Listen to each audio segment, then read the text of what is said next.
Hi, everybody, and welcome. This is the Apostate Prophet, and welcome to another episode of The Apostates. Hope you're all doing very well. I'm here today with a guest that I have been wanting to talk to for quite a while. It just didn't work. I think once we actually started, but then I had to cancel it in the middle of it because I had issues to take care of. But anyways, that's all behind us. I'm now here with a guest that I always wanted to talk to. She's an ex-Muslim woman, an activist for women, and I'll just talk to her. I think she can say a lot about herself. Hi, Zara. How are you doing? Good, thanks. How are you? Good. Thank you so much. Thanks so much for having me. Indeed, it has been quite a while since we've had to record this. How have you been since then? Yeah, not too bad. Busy. We just had our no hijab day just a couple of days ago. So that was in prep, and we had planned a lot in advance for it, which went successful and it went really well, which is great. I've seen a lot of reactions to the whole no hijab issue. I mean, I have been following you online, your activism, and you made some posts that some people found very problematic, and you were attacked a lot for that. What exactly happened? I mean, the most recent post on Facebook had been about me posting my story, not even an opinion on hijab, on me removing the hijab, and then talking about how it was coercion. I wasn't physically forced, but there was a coercion of the hellfire, and that resulted in a lot of rape comments. That resulted in a lot of, "Oh, you're naked. Oh, she's an ex-Muslim." And I think it was feminism or feminists in Pakistan that reposted that tweet, which was really surprising because I had an ex-Muslim tag on it, and that obviously did not bring in the nicest reactions. I think in over 2 days, it generated about 1,000 comments. Uh-huh. Many of them talking about how happy I look and how free I look, or how more beautiful I look now, which I don't think beauty was a problem in the post. I think the thing that was quite obvious was mostly that um, my movement from one to another. But I think there was a lot of there were a lot of comments from people who hadn't worn it that assumed I was oppressed. And while that is true for many, it wasn't true in my case. But when you come to think of it, not having that choice from a young age did, in the end, like when you think of the aftermath, did make me feel like there was a part of my choices that were repressed because I never got it. But yeah, they did result in a lot of reactions. I think people are just scared, and they're astonished at women claiming their space outside, not just religion, but just outside the garment itself. What would you say is your aim with the whole no hijab thing, or with saying that you no longer wear the hijab and that you are for freedom? I mean, what exactly? I'm asking this question because, as you know, the reaction is very severe from some people, and they try to make it look like your position was to be against people who wear the hijab or stuff like that. But what exactly is your motivation in all of this? So there are two things. There is one in solidarity with women who are trying to remove it, women who don't accept it. And the other one is more about bringing awareness to those who have been, who think it's a choice, but it's not, Yeah. right? I don't have anything against people who wear it. My distaste comes against people who impose it on other people. My distaste comes from people who think that those who don't wear it are open to being raped or assaulted or harassed. So there are two of my main objectives. The first one being standing in solidarity with women who have been forced, but also women who are at a stage where they want to remove it, but are in fear of isolation, shunning, violence. And a lot of people, a lot of Western feminists who endorse it never think about it. And I'm like, it's fine if you're supporting women who claim to be that this is their choice, there is no repercussions, whatnot. But the reality is that there are millions of others that um, are not given that choice. Would we do the same for FGM? Would we celebrate FGM because some people actually think and they do feel free after having done it? There are people that are like, hey, I got FGM done and I'm happy. But does that remove the negativity behind it or the repercussions behind FGM? Should we celebrate FGM? Is it okay to celebrate FGM? Yeah. Right? If we're celebrating hijab, is it okay to celebrate another misogynistic idea? And then the awareness outside of it. Um, it's not an intention to discriminate those who do wear it. Um, I think people have a right to choose what they want to wear if it is a free choice, even even though I don't think so. At the same time, I disagree that I have to respect your choice. Yeah, I yeah. can respect you have a choice. I can respect that you think you have a choice as well, but I don't have to agree with what you choose. Yeah, that's often a thing. I mean, we have to. They ask you to respect other people's choice, but what we respect is the fact that they can make a choice. We Yeah, respect that, but you don't have to respect the nature of their choice. You don't have to respect the specific thing that they chose. That would be absurd. You cannot expect people to just respect every choice that you make, because people make a lot of very very bad choices, a lot of stupid choices, a lot of choices that affect themselves in a very negative way, that affect others in a very negative way, yeah, and that might be one of those bad choices that we should never be expected or forced to respect. yeah. I mean, it's respect is one of I was just having this conversation earlier, but respect is a heavy word anyway. I mean, if those values do not align with my values, why am I meant to respect it? If that value does not serve a purpose that is good and for the greater good, why should I respect it? Like that, if I don't need people to respect that I'm an ex-Muslim, Yeah, yeah, right? I don't need people to respect my values. I need people to respect that I'm an individual that doesn't deserve to be dehumanized and attacked. yeah. You don't have to accept what I stand for. You don't have to respect it either, but you can still respect I have the choice to do it.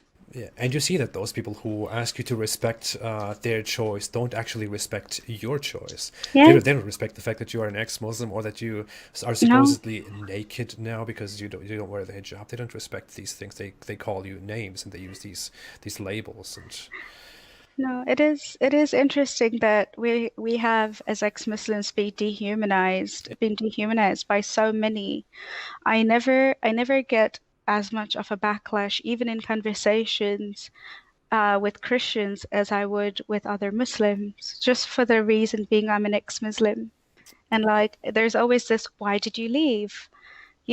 And not in an inquisitive way, but in a more, I am going to oppose your reasons for leaving. I always like the irony in that. I mean, you just talked about how we don't get the same thing from Christians, for example, or people who are used to be Christians or grew up among Hmm. Christians and who reject Christianity don't receive the same reaction. Whereas if we just say that we left Islam, if we just make that a slogan, a cause, or not even that, if we just make the statement that we have left Islam, we already get a massive amount of hate. And ironically, at the same time, many proponents of Islam keep saying this thing about us ex-Muslims, that we supposedly have an obsession with Islam, and that we have to say that we are ex-Muslims. But why don't ex-Christians say that they are ex-Christians, but ex-Muslims always have to say that But they they are do. ex-Muslims? They Yeah, yeah, do. yeah, yeah. And And how one person chooses to identify should be entirely their yeah, yeah, choice, yeah. right? I think Sam Harris brought up a point about atheism, right? He opposes the label of atheist, but he doesn't have anything against it. He just thinks there's and I'm like, okay, fine, you're allowed to think that, there's no point in having it, but you're not. I think what you can't do is define what we should do. Yeah, Like, you can't tell me what I should be doing. yeah. You can go like, see, I don't see a point in you doing that. And I'm like, well, I do. It's like saying, I don't see a point in you ever stating your religion. Yeah. Which, to be fair, I think if people from different religions or whatever, if they only introduce themselves as human beings first, then as of any race, nationality, religion, thing would be in a better place. I Yeah. feel like, especially with Islam, people put it at their forefront that all of their decisions revolve around it. We were literally brought up to think that we are from the right religion, and that we're so lucky to be in this religion, and that made no sense to me. Yeah. I don't know if you have learned the same concept, but there's even a very popular concept in Islam that is that Muslims are one group, that Muslims are one nation, and that all the other disbelievers, all the non-Muslims are one nation. It is like us against them. That is how Yeah, I was brought up. yeah. That is how many of us are brought up. Yeah, yeah. I mean, I was brought up as a Shia, but we had the same concept, and not even just that. It was just being a Shia versus, and being the Shia that I was in was the right sect versus everybody else. Like my parents, my dad, my mum isn't that opinionated about it, Uh-huh. but my dad used to say that the Sunnis reciting their nikah is not halal because they're not reciting it the right way, because they're not saying the Shahada the right way. Um, so that never like I think one of the biggest problem in general I felt as a Muslim, the Muslim community had, is there was so much discrimination between Muslims. They could never agree on things that that they could never unite together, especially when people were like, look, you have problems in between as well. You guys can't even get Yeah. yourself to agree on one thing. That tells you how absurd religion in general is. Because if you think you're more virtuous than another, you're basically just being hypocritical then. It's funny. I was brought up. I was brought up being taught that Shia are not even Muslims. I was taught that. I was taught that it is us Muslims against the world, and us Muslims meant us Sunni Muslims. Yeah, Shia Muslims were not even Muslims to us. They were. I mean, we learned that they are that they are even worse than the Christians and the Jews non-Muslim. because Yeah, they pretend to be Muslims and they yeah. pollute Islam. What we learned always. So one of the very first concepts I disagreed with when I was like 13, despite like the praying part, like one of the very things that I went into detail was the concept of temporary marriage, that the Shias have the muta. And I asked my friends, and I'm like, so why do you disagree with? Because I used to study with Sunnis. So it was an Islamic school. It was a Shia Islamic school, but then they had Sunnis as well. We would just study the Quran if that was a class, or Islamic studies in general Islamic.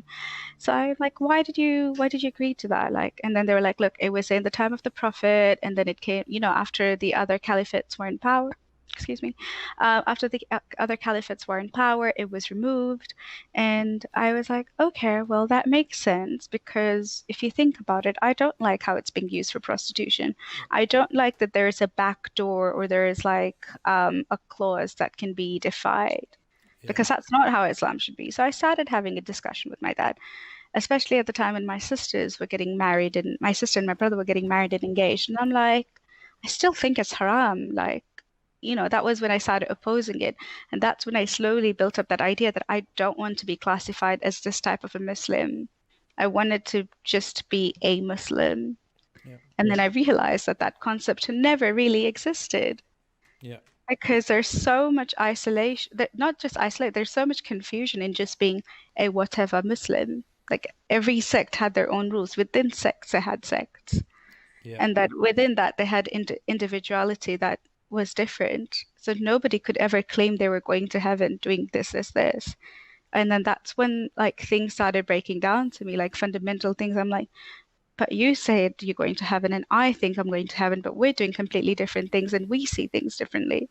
So clearly, God does not know who's going to heaven because He's just trying to divide us. And if we're meant to fight to it, then how are we peaceful people? yeah. It is. It's funny that you bring that up. I mean, as Shia Muslims have these internal struggles as well. Not, it's not only against, and we went from Muslims against non-Muslims to Shia against Sunni Muslims, but then Shia Muslims among themselves have these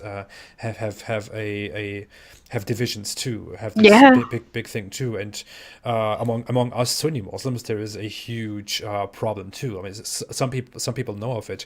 I was, for example, I grew up into a Sufi Sunni Muslim tradition, and according to traditionalist Muslims, according to many of them, and traditionalist Muslims are probably the majority of English-speaking Muslim apologists online. If you look at it, according to many of them, we are not even proper Muslims. We are heretics because we believe in a wrong manifestation of Allah's existence, Yeah. and we secretly learn that we should not be hostile to them and not disrespect them, but that they are problematic and that they are not rightly guided. Yeah. That's how I grew up. So there is this massive division after division in Islamic society. And ironically, on top of all that, Muslims come and say, well, we are 1.8 million, 1.8 billion people, and we're the fastest growing religion, and we are loyal and we are united, and we are all together. No, you're not. You're And the not. reality is, which Islam is growing? Which Yes. Muslims are growing? You can't even answer that. So then they go like, people are converting to Islam, and I'm like, yeah, but which Islam? Yeah. Yeah. I think what Shias like the biggest distaste Sunni and Shias have is on Ashura and Muhammad. Sorry, on Ashura and Hussein, like Muhammad's grandson, and also like the caliphate as well. So this is like from a Sunni's perspective, it has always been that you praise Ali and Muhammad more than you do Muhammad. Sorry, Ali and Hussein more Understood. than you do Muhammad. And I was like, you're actually right. That is actually true, but people don't want to agree to it. Yeah. They say like, yeah, but Muhammad was the last prophet, but then, his grandson as well. And there's so much masochism of like with Muharram and Ashura that you're like, what is happening when you see thousands of people beating themselves over something that happened 1,400 years ago? Hell, more people died on the Holocaust Yeah. than they did in that war against people who waged those war, Uh-huh. right? They could have easily avoided it, but they didn't. Not saying Yazid had a powerful position, but it was like 1,400 years later, these people are still crying over it. And like, it's terrible. Like you've grown up, you've forced their kids to continue beating their chests to that. So I don't like there are parts of it that goes like I don't blame the Sunnis that call Shias like kafirs because you're like, hang on, what's happening? And then, one of the, when people are like, why do you, so Shias have a symbolic alam or like I like symbols that you can kiss and that cures you and whatnot, and you visit the shrines.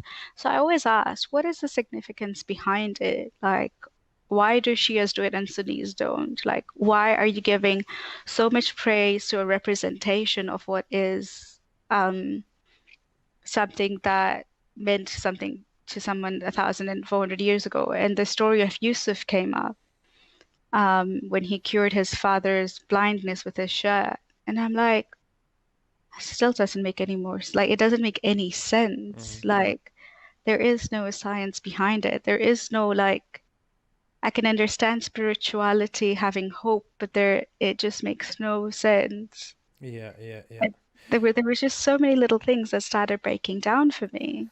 For all those who are not aware of all of this, it is basically that Muslims after Muhammad had to decide who their leader, who their successors are. After Muhammad died, three caliphs became the new successors, and then after those, Ali, who was who was very close to Muhammad, who was also his son-in-law, and also his cousin, Yeah. became the fourth caliph, and then a huge disagreement started over that. He was killed, then his sons attempted to take over the caliphate, and a huge internal war started. They were killed in very very brutally, apparently, or so we Uh, know. well, well, the son of Hassan wasn't killed as brutally. Actually, this is fine. Okay, Hassan wasn't killed as brutally. He was poisoned. So okay. So basically, after Muhammad, the Muslims couldn't agree who is going to lead the Muslim world. They disagreed, started killing each other, and that's where the whole division between Shia Islam and Sunni Islam started. Sunni Muslims. Shia Muslims were those who were loyal to Ali and his children, while Sunni Muslims thought that we should just get on with the caliphate and the way it has historically happened. And since Shia Muslims are so loyal to Ali and his family, they have become known as those who align themselves with Ali, which is why Ali and his family have such high importance in Shia Islam. And since according to Sunni Islam, this is regarded as an obsession with Ali and his family.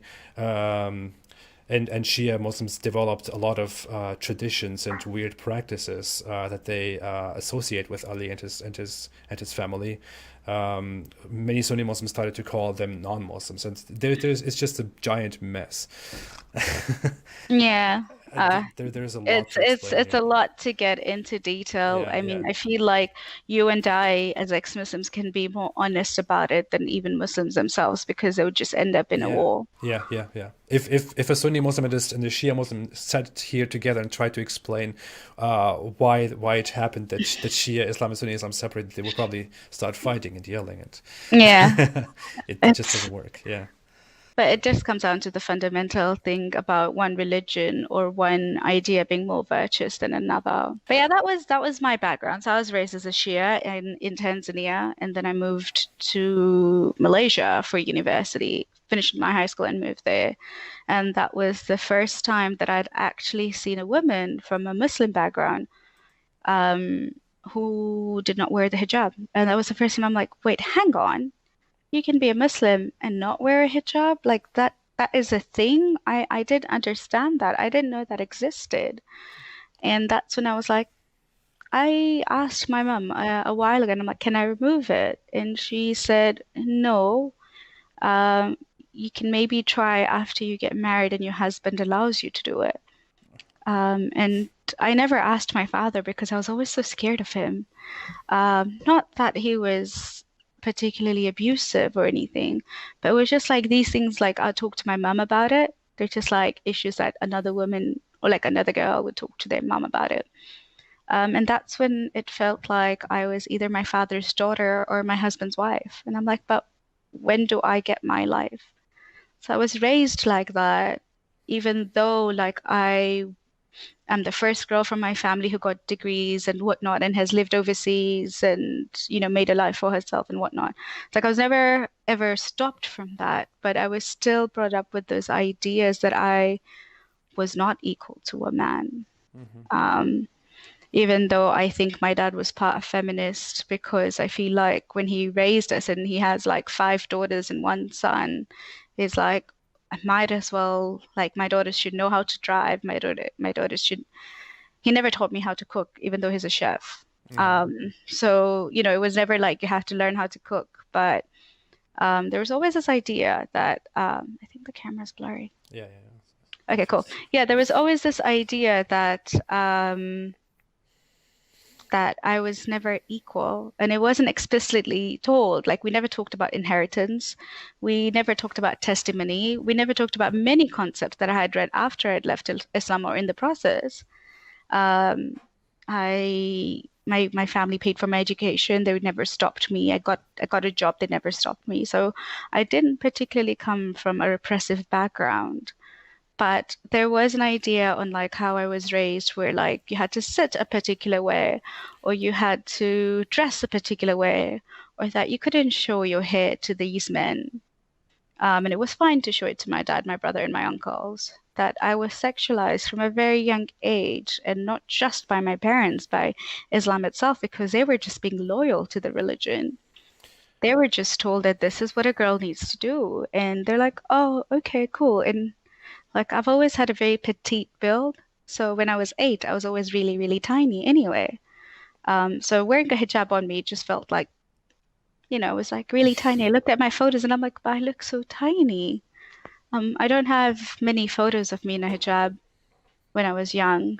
Um, but it just like now when I think of it, I'm just like, I lived in a community where everybody did it. Yeah. So when I moved overseas, I was like, you exist? Like, I didn't know this was a thing. And that's the thing, right? I mean, I think I wrote something about that a while ago. You even saw that I didn't really. I wanted to turn it into a video and wanted to write something lengthily Hmm. about it, but eventually I didn't. I might do that in the future Yeah. about whether the hijab is a choice or not. And for example, when you go out today and say that the hijab is a tool of oppression, Hmm. that it oppresses women and all that stuff, those Muslim women who choose to wear the hijab come out and say, "Well, I'm not oppressed. I choose to wear the hijab." But that's not really Hmm. what that means. What it means is that in a Muslim culture, it is just the thing to do to wear the hijab. As a woman, as a woman's existence, you are supposed to wear the hijab. The question whether you should wear the hijab or should not wear the hijab is not even a question that is fundamentally there. That's a question that you might ask or others might ask because they become familiar with the reality that some people don't wear the hijab, but naturally you are supposed to wear the hijab, and Yeah. when you start protesting that, when you take it off, then it becomes evident that it is actually forced Yeah. culturally. Yeah. I mean, and the thing is, the reality is that with Faithless Hijabi, a lot of women that have come to me are Muslim women wanting to remove the hijab. But they can't talk to other Muslims about it because they'll only be coerced to keep on wearing it. So a lot of the girls Yeah. from my community who live in the UK or have lived in Tanzania, and they'll come anonymously and they're like, I really want to remove it. And I really just want to not wear it, and I don't know how to dress I don't know how to dress outside it because I feel naked because I've been told that I'm naked if I don't wear it. But I don't like it. And they're mostly Muslims. Like I don't think religion is their forefront that they need to look into it or not be Muslims, but it's mostly that they're not going to go to other Muslim women and ask that Yeah. because most of the time, most of them will tell them, oh, it's only because your iman is weak. Just keep on wearing it, hang on, pray more, you're going to be fine. Instead of somebody going like, okay, well, you don't want to wear it. What are you going to do about it? Right? So nobody really helps them go through that journey. And this is why ex-Muslims, even from Muslims, sometimes get a positive reaction saying, I don't have to agree with you, but you do make some valid points. And I have had a fair share of Muslim women coming to me and thinking they can call me a bitch or they can say abusive words to me, and that apparently makes them better because I'm a kafir and they're not. Yeah. And then I asked them simple questions like, why do you think Islam has a lot of honor killings? And they're like, it's people, it's culture. And I'm like, okay, but let's think about it. What culture is this? Right? So it's in the Middle East, it's in Northern Africa, that includes part of the Middle East. It's in like Bangladesh, Pakistan. It's in Muslim communities in the West as well. So what makes it culture at this point? Or if we talk about any other issues that align with most Muslim women, we're like, so do you now understand that it's not the country or nationality's culture that is coming from this. It's basically ideas that have been passed down from Islam. And yes, some people are more violent than others, and they conduct things in like a more oppressive or like a violent way. Yeah. And, I have had some girls who are now my friends, still Muslims, and will still lol at some of my blasphemy posts, even if Yeah. they won't blaspheme themselves. But they're like, we've seen how much abuse you get, and that itself makes me feel ashamed as a Muslim. And I'm like, I haven't said anything different than the reality. I put a fact out there, I will get 1,000 shots from so many Muslims than you would in in fact than you would actually. I would get hit more only because I decided to leave, only because um, I am now spreading false propaganda about Islam when all I've done is put the news out there, even without an opinion. And I think that's where there is a part of Muslims that do support us, and they do come because they see how violent the world outside their bubble is. Yeah, I got quite a lot of reactions too so far. I still get them occasionally of Muslims thinking, "Hey, I'm a Muslim, but I really don't agree with with how these people react to you. So I'm sorry." You know, people say that, and they cannot even give their support or make their disclaimer publicly. They have No, to they can't because they have to do they'll it in secret. Yeah, exactly because they're being attacked as well, which yeah, shows the exact problem that people face in religion yeah, and how, liberalism has also been defied by fundamentalism. Like yeah. people who do consider themselves liberal Muslims or modern Muslims, and they're happy with that, and they're like, this is my personal belief. But they would also be attacked. Those women who say, oh, this was a choice for me, and I still wear earrings when I wear my hijab. And I'm like, okay, how do other Muslims react to this? What is Islamic ruling on this? Not just hijab, but any action that is not fundamental will always get a backlash that is so hard that you're like, hang on, what is this? Like, I think that's the easiest way to get many Muslims to think about their belief system. I was I lived in Turkey for quite a while, for a decade or so, and Turkey is known to be one of the secular Muslim countries, one of the very moderate and Western Muslim countries, and I've seen it there. I mean, I knew of two people very personally who wore the hijab and who really didn't want to wear the hijab, and really wanted to take it off, but really couldn't take it off because even if they brought it up, the reactions were very severe. In fact, one person very close to me has recently stopped wearing the hijab, and it took a very long time to get there. This person wanted to take off the hijab for quite a long time, but the reactions were so severe in this supposedly secular, modern, open-minded country called Turkey. And eventually, when I was asked, I just said, "Hey, just do what you want to do. Just do what you feel like you should do, and forget about the reactions." Eventually, it happened, but even there, the backlash is so huge. And at the same time, even in that most moderate Muslim culture, people say, "Oh, people choose to wear the hijab. No one forces you to wear the hijab. And if you don't want to wear the hijab, then you just take it off, and no one cares." Yet they do care. They care They do very care. very The question deeply. is, if it's a choice, then if I take it off, surely it wouldn't matter, would Yeah, it? yeah, I actually posted this question to many Muslims from my community, which is obviously close to home for me because I know how they're raised. And I'm like, what if your daughter decides not to wear it? Would you give her that choice? And they always say, yeah, yeah, that's fine. And I'm like, are you sure? Because when I talk about it, you insult me about it, right? You put me down about it.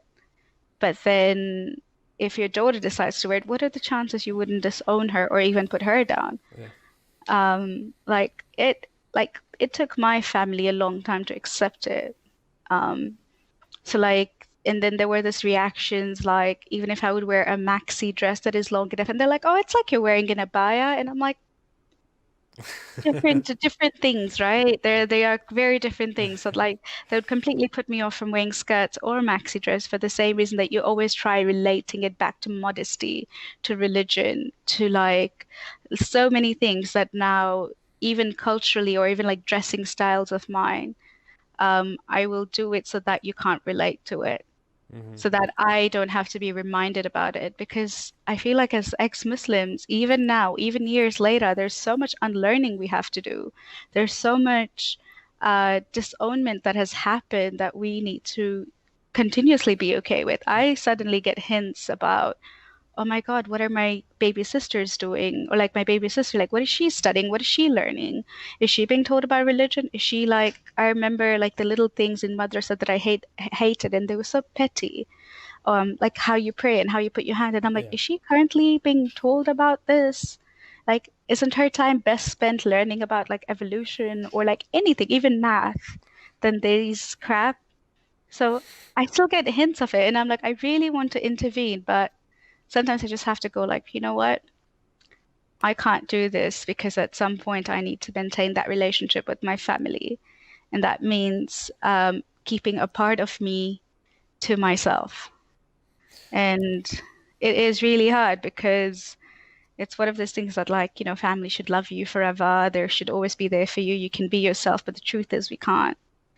Yeah, you cannot.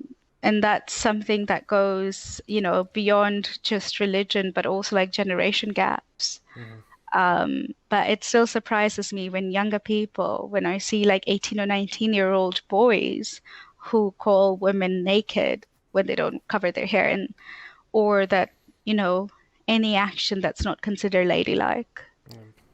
Um, The comparison, the thing comes to mind that that has been used so much in Muslim culture, that Muslims online still use so much, this the picture of two candies, one wrapped and the other unwrapped, and it says yeah, which one would you rather, which one would you prefer, implying yeah. that that a woman who doesn't wear the hijab is like the unwrapped candy that is attacked by bugs, by insects, and I mean, hijab is always a center of so many topics in Muslim communities. It doesn't end there, but it's the beginning of what is visibly in front of you that breaks down to so many layers because you're like, well, one, men don't do the same thing. So what else is there that women are subjected to that men aren't? And then you go down to the issue of unequal marriage rights. You don't go down to the issue of like sex slavery, and then unequal worth in testimony and inheritance. And I feel like um, as an ex-Muslim, when I came out, I wasn't intending to be an activist. All I did was a podcast because I felt like I was the first one from my community to come out, and I knew how much backlash my parents were getting, and I'm like, the one way I can keep it to public is to actually have a conversation in public. And I was really scared of doing it for a year because I couldn't take the attention or the negative reactions. But I did it, and then I got so many messed up reactions. Um, I wasn't even gay, but I was supporting gay rights, uh-huh. and I wasn't even gay. I'm not gay, and I was supporting and I was supporting gay rights.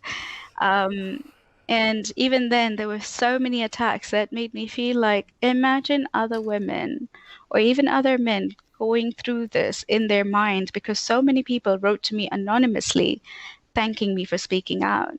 And so many people came out as like being gay because they couldn't tell anybody else. I've had people who have told me things that they've never told anyone else, and it was just then, let's empower you to share your story anonymously, and that was the birth of my charity. It started off with storytelling, and then it moved on to like bigger pieces, and then now it's more about being creating a community of people who can support other people in those journeys, specifically women, because I feel like women issues are very different. But at the same time, we've had a lot of male support because there's a lot of like I feel like feminists tend to make the unequal rights issue their issue and don't share it with the other counterpart to go like, hey, look, listen to us. Like, let's work on this together because this affects not only the women in the society, but also the men in the society. Because you'll have daughters, you're going to have wives, and you have mothers, and you want them to be equals. You want them to have the same rights as you do. So we've had a lot of male support as well coming out of it. And there are a lot of not only ex-Muslim, but even Muslim men are like, not, I'm not an ex-Muslim or I'm not against Islam, but you are right. Our community does have a problem. Yeah. And it also starts by analyzing relationships between a father and a daughter, a brother and a sister, a mother and a daughter. I thought about this. I thought about this for quite a while. I even want to. want to revise it a little bit and maybe publicly work about this. But many Muslim fundamentalists keep saying that that apostasy was detrimental to society, or atheism was detrimental to society, which is why it is completely justified that it is banned, for example. Hmm. Whereas you could argue that Islam is. I would argue that Islam is detrimental to society because of the issue with women, for example. I mean, if you just compare Islamic society to Western society, Western society, gives women the ability to be half of society, to be part of society, and develop society further. Contribute with their ideas and shape our societies, shape our world, shape our thoughts, our culture, the way we think. And we do not only benefit from the productivity and efficiency and ideas of men who build stuff and who fight. We also benefit from the minds of women who contribute in so many great ways to Western society. The Islamic world is completely lacking in that. The Islamic world relies on the minds of Muslim men who carried the Islamic world so far and who are still vastly carrying it. The women in the society who could otherwise contribute to society in so many great ways. I mean, don't deny it, people. Muslims, your mothers have sometimes amazing ideas. Your sisters have amazing Yeah. ideas. The women in Islamic society have sometimes very great ideas that Islamic society could benefit from, but it doesn't, because Islamic society puts women down, doesn't want them in the position of rulers, doesn't want to bring them into the foreground of society, and that is detrimental to society. Yeah, That's I think the important distinction, and while I agree with majority of what you said, but like the important distinction is that a lot of people will then give you examples of Muslim women who have accomplished things. hmm And they're like, okay, great. As a Muslim woman, so did I. But that didn't change anything about what Islam I had to know. say. And I like that you said Islamic world versus the Muslim world, hmm because hmm there is a key difference hmm there. hmm And even when you said Islamic world, I would think of Muslim majority countries, hmm where countries like Indonesia are quite different to Yeah. countries like Saudi Arabia. But at the same time, it's not like there aren't any repressive laws against women in Indonesia. Yeah. And then that's where we go like, what are the standards for women? Like, why do we need to have different standards to go like, oh, well, at least in Saudi, they started driving 2 years ago. See, that's a change. Is that how low our standards are for women? Or like in Indonesia, when people go like, oh, at least one Muslim woman is an astronaut. And we're like, is that the standard? It should be all women. It should be all Muslim women. Yeah. Yeah. It should be all men fighting alongside all women to get that equal standard. And And that, sorry, go on. no, go ahead. And that I feel like when people give us examples of one or two people, and I'm like, great, I'm happy that this is out there. What else? What are we doing in the larger picture that equates to changing foreign policies? What are we doing in Indonesia when people are getting caned? What are we doing in Jordan or in Turkey, which I think is a bill that is about to go out, where women have to marry their rapists? hmm hmm Right? So, like, what are we doing in the larger scale for every other woman that's out there? And I'm not saying that the Western world doesn't have its issues. They do, but not not nearly as close as what the Muslim Yeah. majority countries Yeah. have. What comes to mind is Pakistan. Pakistan is actually a country that has a fair share, or a good share even of women who are in politics, of women in government. And Yeah. which might be surprising to some people, because Pakistan is a good example of an Islamic country that is going wrong in so many ways, and I'm not ashamed to say that at all. Especially considering that my YouTube channel is banned in Pakistan anyways, and people Oh, cannot wow. access it. But the thing is, I mean, you could point out that in Pakistan, for example, women are in politics, but that doesn't change the fact that it is some women who are in politics in Pakistan, while many women, especially from religious circles, are not allowed to go into politics or are not even allowed to properly go into the public.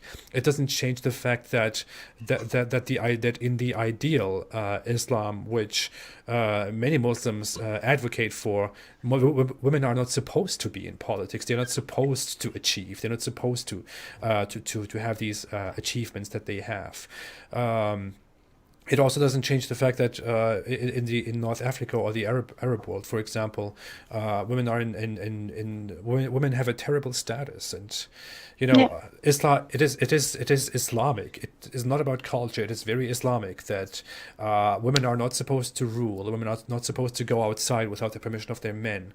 yeah. They're supposed to stay inside if not go out unnecessarily. They're supposed to veil themselves, not speak to others, not laugh loudly, not raise their voice. This is the image of women in Islam, in the ideal Islamic system, Islamic world. And that is absolutely harmful, detrimental to the own Islamic society. And you see that not even Muslims themselves want to keep up with that. Not even the Muslim world themselves are not even they want to stay loyal to that, which is why most Muslim countries don't properly follow that anymore. And that's also where we see how most Muslims are not even properly Islamic. I'm happy to say that most Muslims alive today are much better than what Islam demands of them and what Muhammad is and what his Absolutely. religion stands for. Most Muslims are much better than that.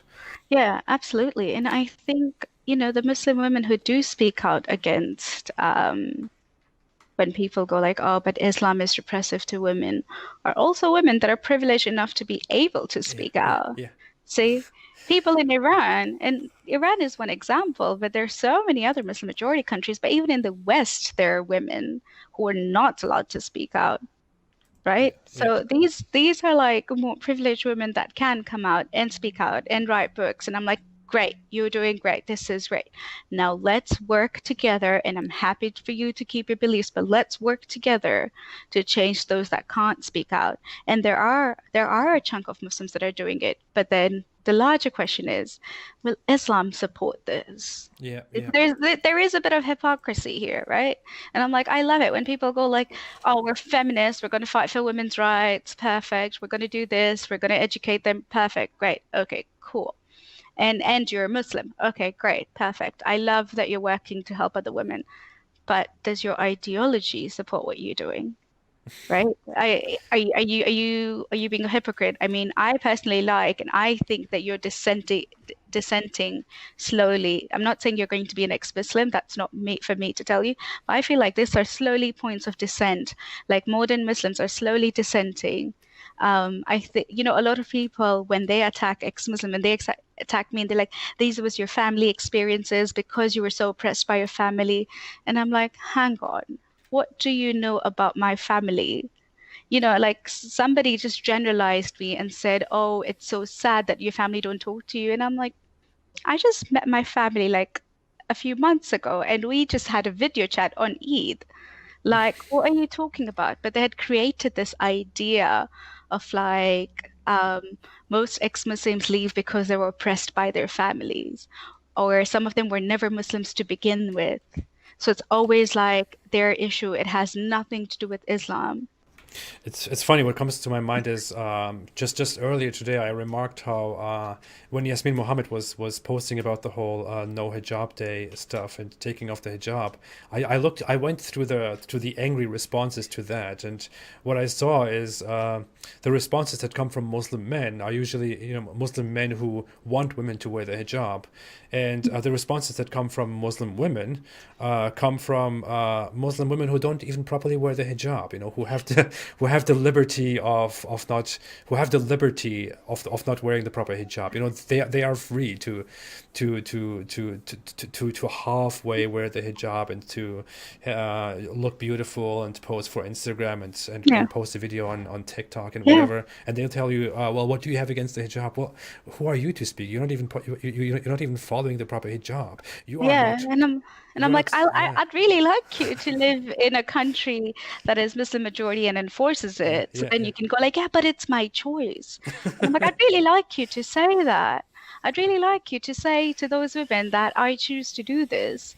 Um, I think, I think I read this somewhere that there were Muslims in Iran who covered up, who really did not want the enforcement of hijab because I think for them it ruined the entire image because they were Mm-hmm. like, I choose to wear the hijab, but I've seen what happens to my friends who don't, Mm-hmm.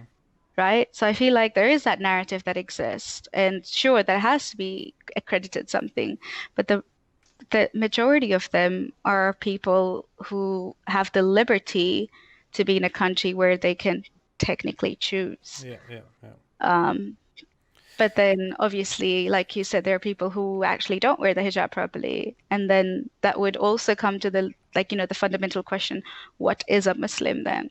Who is a Muslim? Who are we defining a Muslim to be? And a lot of people will take a stand, oh, as long as they recite the Shahada, it's fine. Yeah, And then, when people like the Dawa boys come up to us and then they're like, oh, you were never a Muslim. yeah, And yeah, I'm like, oh, okay, so you get to now decide who's a Muslim.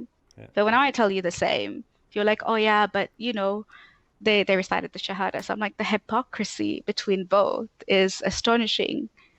Um, Yeah, basically, if someone if someone who doesn't really know very much about Islam, just as a hypothetical example, if yeah, someone who doesn't properly know Islam, who hasn't read very much about it, or who has just heard of it from friends and this and that, and who found it kind of interesting, and thought I'm going to convert to this religion, if this person comes and just says the Shahada, the Islamic creed, then this person is suddenly recognized as a Muslim. But if we study Islam, think it through, have practiced it in our past, and then decide to leave it, then we are never real Muslims to begin with, because we left Islam. Because that's really the only deciding factor, whether you are a Muslim or not. If you leave yeah, Islam, then to them you are not a proper Muslim. It yeah. is funny. By the way, It, sorry, go on. I love your accent, by the way. Thank you. Where Um, is that I, from? so I think it is definitely mostly American because I studied in private schools and then television. And then it has, because I lived in Australia for such a long time, there's a lot of words that are Australian. And then I think I've picked up a bit of English accent. So with some of the words that I say, they can be a little English because primarily the language I speak and the people I speak to are English. So Interesting. it is very different. A lot of people have no idea where to place it as, Hmm. which is great. It works in my favor. Um, but I just thought of it. I was talking to a coworker today, and when people call us anti-Muslim, Yeah. it is it it comes back to the accent in a way. But like when people call us anti-Muslim, and I'm like, if I was on the road with a woman who was covered, both of us would be identified as Muslims Uh-huh. because of our color. Both of us would be identified as like being of the same religion. So if there was a white supremacist who, again, by definition, is like anti-Muslim, both of us would be attacked. So why on earth would I be anti somebody who categorizes me as my form of faith? Yeah. Yes, it annoys me, but in the larger context, um, if people want to hate you for what you look like or who you are, I am in that same group. My family is in that same group. Yeah.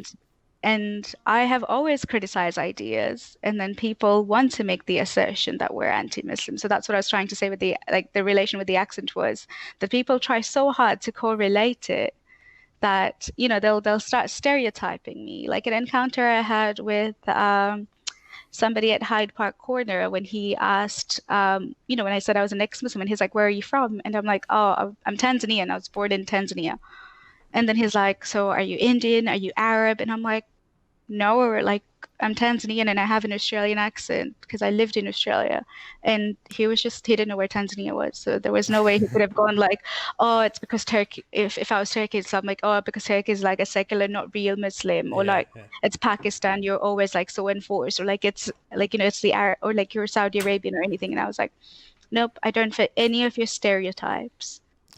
I don't fit any of your preconceived notions of what an ex-Muslim is. Yeah, I personally am not. I'm not very Muslim looking. I'm yellow, so that's fine. Uh, Yeah, I mean, yeah, I never thought you were from Turkey. yeah. Yeah, What, I never what would did you have. think? First, I thought you were Iranian. Really? Yeah. First, I thought Hope you were so. Iranian. For some reason, I was like, "Oh, that's my Shia mate," because we still have the ex-Shia, Yeah, ex-Sunni debate. And then you told me you were from Turkey, and I was like, "Oh, I didn't think about it." yeah, I don't know, maybe because I don't know many Turkish ex-Muslim activists as well, yeah, because a lot of them are like Pakistanis, Iranians, um, Sri Lankans. Um, at least those are the majority of the people hmm that I know who are out there talking about it. yeah. But yeah, Nice, Sarah. Where can people find you if they want to look for you if they are very interested?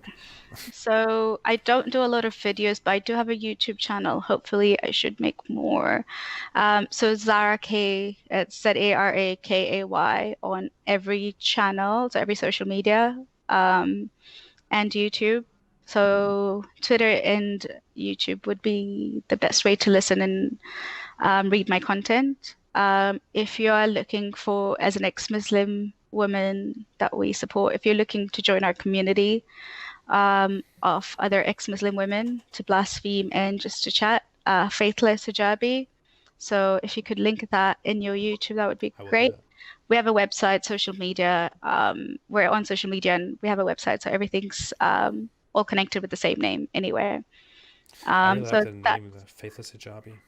it was meant to be controversial. So especially on No Hijab Day, they're like, "What? Your name is all about a hijabi, and then you post a hijab." And I'm like, "That's exactly the point we're trying to make. That people wear hijab even when they're not Muslims and they're forced to wear it or they have to wear it. And that doesn't account for people who are or who consider themselves as Muslims and still have to wear it." The name had to represent people who were re not religious people, but specifically from Muslim backgrounds. And then we wanted to make it women specific, so then we can kind of create that parallels between different people coming from different backgrounds, and coming together to talk about the same issue that is so relatable to all the girls. Yeah, yeah. That's fantastic. This was really good. I'm glad Yeah. we finally did it. Yeah, yeah, yeah. I'm really happy we have this. We finally set it up. Is there anything else you would like to let the world know, let non-Muslims and Muslims and ex-Muslims and everyone out there know? I think I'd just like to draw parallels between women from honor-based abuse backgrounds. I feel like Muslims and ex-Muslim women have a lot more in common than they would think at first. And it's important to realize that both of us who come from a Muslim background, despite our beliefs now, have been through very similar paths. So I think it's important to keep in mind and show solidarity regardless of what your beliefs are at the moment, because in the end, we all need to work together to make this world a better place, Yeah. and that our voice is more powerful than people imagine it to be. And Well, thank you also, so much for this. Muslims stop fighting each other.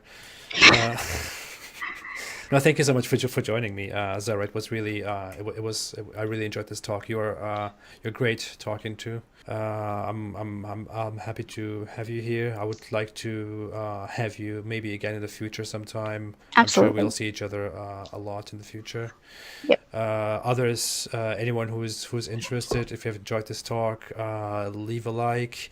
You can find Zara on the channels she has mentioned. I will link them all below in the description. I will be here as always again with another guest next time in the Apostates.